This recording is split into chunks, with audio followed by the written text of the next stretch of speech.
Israel ও Iran দুটি দেশের মধ্যে এক অব্যক্ত যুদ্ধ, যা দিনকে দিন রূপ নিচ্ছে সরাসরি সংঘাতে। ইসরায়েলি বিমান বাহিনী হামলা চালিয়েছে ইরানের ক্ষেপণাস্ত্র স্থাপনায়, আবার ইরান হুমকি দিচ্ছে ভয়াবহ জবাবের। এই কি তবে সেই যুদ্ধের শুরু, যার ভয় কাঁপছে গোটা মধ্যপ্রাচ্য? ইসরায়েল ও ইরানের সম্পর্ক একসময় খুব একটা খারাপ ছিল না, কিন্তু 1979 সালের ইরানি ইসলামী বিপ্লবের পর বদলে যায় সবকিছু। ইরান ঘোষণা দেয় ইসরায়েলকে জায়োনিস্ট দানব হিসেবে দেখে এবং তাদের পৃথিবীর মানচিত্র থেকে মুছে ফেলতে চায়। অন্যদিকে ইসরায়েল ইরানকে প্রতিনিয়ত অস্ত্র নির্মাণকারী ও সন্ত্রাসে মদতদাতা দেশ হিসেবে বিবেচনা করে। এই শত্রুতা চলেছে গোপন হামলা, গুপ্তচরবৃত্তি, সাইবার আক্রমণ ও প্রতিরক্ষামূলক চুক্তির মাধ্যমে।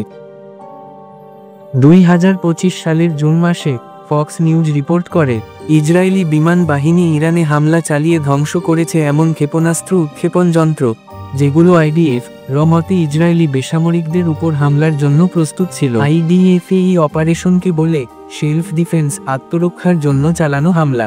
অন্যদিকে ইরান জানিয়েছে তারা এই হামলার কঠিন জবাব দেবে এবং মধ্যপ্রাচ্যে যুদ্ধ ছড়িয়ে পড়ার আশঙ্কা প্রকাশ করেছে। চলুন দেখি এই দুই দেশের সামরিক শক্তির তুলনা। Israel F-35 stealth fighter jet, iron dome ক্ষেপণাস্ত্র প্রতিরক্ষা ব্যবস্থা, উন্নত সাইবার যুদ্ধ সক্ষমতা, গোপনে পারমাণবিক অস্ত্র ধারণের অভিযোগ। ইরান শাহেদ ড্রোন, যুদ্ধক্ষেত্রে ব্যাপকভাবে ব্যবহৃত। বলিস্টিক মিসাইল যেমন ফতেহ-110 খোরামশাহর, হিজবুল্লাহ ও হামাসের মতো গ্রুপের মাধ্যমে পরোক্ষ যুদ্ধ। নিজস্ব ক্ষেপণাস্ত্র কারখানা ও পারমাণবিক কর্মসূচি। এই সংঘর্ষে সরাসরি জড়িয়ে পড়ছে বিভিন্ন শক্তিশালী দেশ। যুক্তরাষ্ট্র বলেছে ইসরায়েলের আত্মরক্ষার অধিকার আছে, তবে যুদ্ধ না বাড়ানোর আহ্বান জানিয়েছে। রাশিয়া ও চীন উদ্বেগ প্রকাশ করেছে এবং ইরানের পক্ষে পরোক্ষভাবে অবস্থান নিয়েছে। জাতিসংঘ বলেছে এই রকম উত্তেজনা পুরো মধ্যপ্রাচ্যে ভয়াবহ বিপর্যয় ডেকে আনতে পারে।